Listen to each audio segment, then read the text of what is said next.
के सम्मान में हम एक नाटक प्रस्तुत करते हैं। इसके शीर्षक है बेटी बचाओ बेटी पढ़ाओ। मीरा, ओ मीरा, तुमने मुन्ना को कहीं देखा है क्या? पता नहीं सुबह सुबह कहाँ चला गया। अभी तो उसने कुछ खाया भी नहीं है और ना ही दूध पिया है। फिर स्कूल की तैयारी भी तो करनी है। नहीं माँ, मैंने तो मुन्ना को नहीं देखा और मैं तो सुबह से बर्तन ही धो रही थी। माँ, मुझे भी स्कूल जाना है।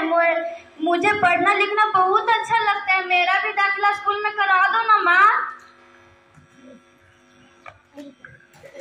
ए छोरी, बड़ी जुबान तेरी चलने लगी है।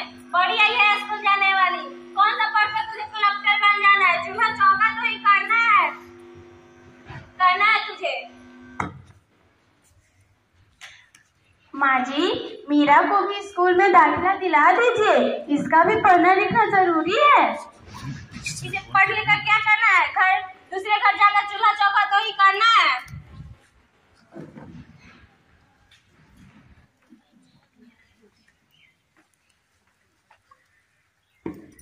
अरे क्या हो रहा है? कौन किसकी जिम्मेदारी संभाल रहा है?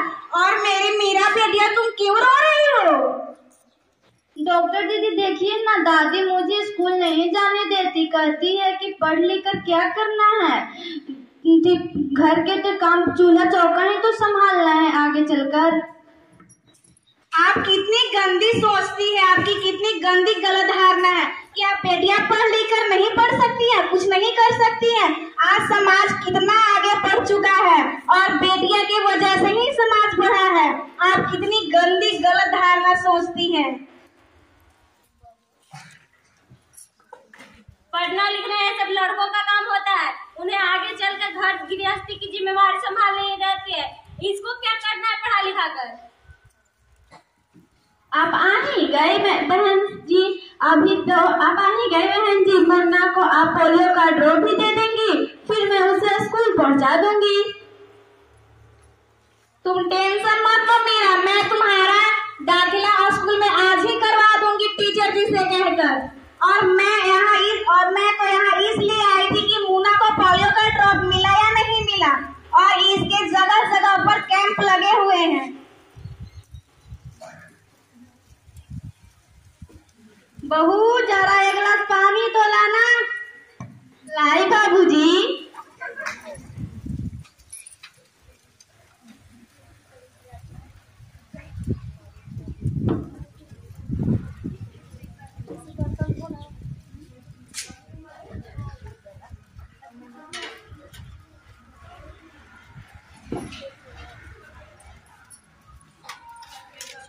अरे कोई घर में है क्या? आइए आइए टीचर दीदी, मैं तो आपका ही इंतजार कर रही थी।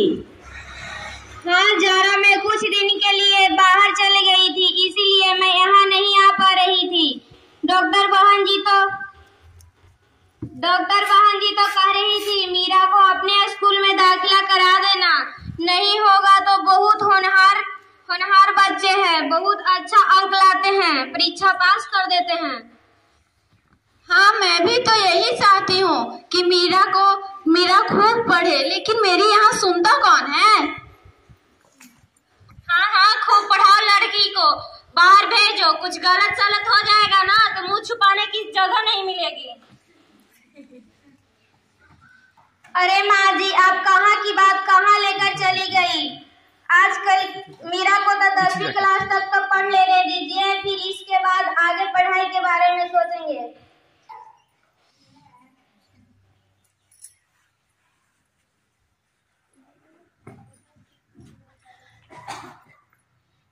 हाँ टीचर दीदी, मैं मीरा को अवश्य स्कूल भेजूंगी।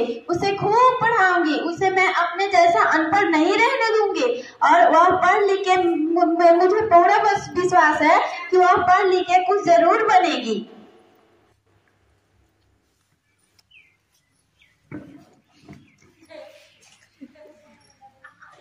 कल से मीरा को तैयार रखना, मैं कल से मीरा को लेने आऊंगी। क्यों दादाजी, ठीक कहा ना मैंने? हाँ बेटा, बिल्कुल सही। मैं तो कब से कह रहा हूँ कि मीरा को अभी स्कूल जाने दो। प्रणाम दादाजी। प्रणाम बेटा। कविता बोलो। अरे ये देखो अखबार में प्यारी प्यारी बेटी के बारे में कितनी सुंदर कविता आई है। आओ मैं तुम्हें यह कविता पढ़कर सुनाता हूँ। कहती बेटी बार पसार मुझे चाहिए प्यार दुलार, बेटी की अनदेखी को करता है निष्ठुर संसार, सोचा जहाँ हमारे बिन बसा सको घर परिवार, गर्भ से लेकर योभव तक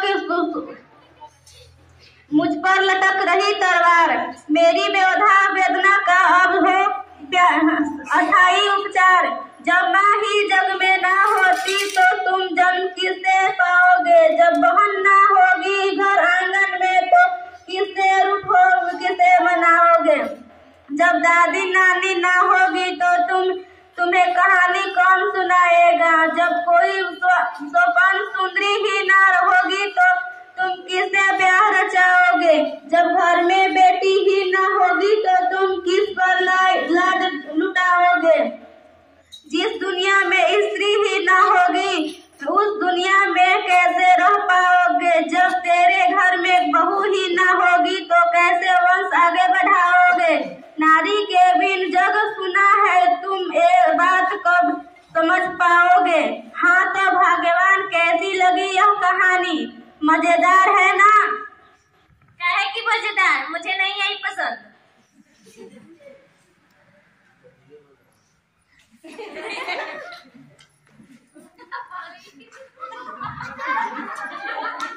आप लोग से निवेदन है कि मैं जिस प्रकार मेरी गलतफहमी की वजह से, मेरी पुरानी सोच की वजह से मेरी मीरा का जिंदगी भविष्य खराब हो गया, उस प्रकार आप अपनी बहन बेटियों का भविष्य खराब मत करें और आप अपने बहन बेटों और बेटियों में भेदभाव न करें, क्योंकि अगर आप बेटियों को भी बेटे की तरह पढ़ाएंगे, उन्हें शिक्षित करेंगे तो भी आपका नाम रोशन करेंगी और आपके बेटों से आगे बढ़कर दिखलाएंगी। तो आप अपने बेटों और बेटियों में भेदभाव नहीं करें, क्योंकि दोनों एक ही माता पिता के संतान हैं, आपके ही बेटियां हैं वो।